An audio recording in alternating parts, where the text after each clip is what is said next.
নমস্কার, আমার নাম সোহান লস্কর। আমি ক্লাস 3 তে পড়ি। আমি একটা আবৃত্তি পাঠ করছি। আবৃত্তির নাম সুকুমার রায়ের লেখা গোপ চুরি কবিতা।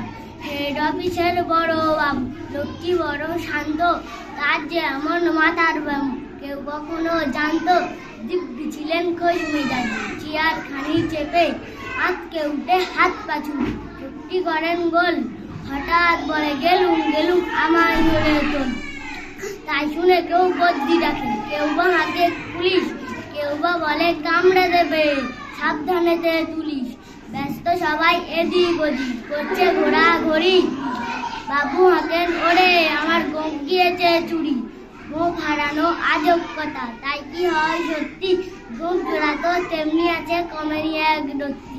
রেগে আগুন তেলে বেগুন তেরে বলেন তিনি, কারোর কথায় ধার ধারি নেই, সব বেটাকে চিনি। গোপকে বলে তোমার আমার, গোপ কি কারোর কেনা? গোপের আমি গোপের তুমি, তাই দিয়েছে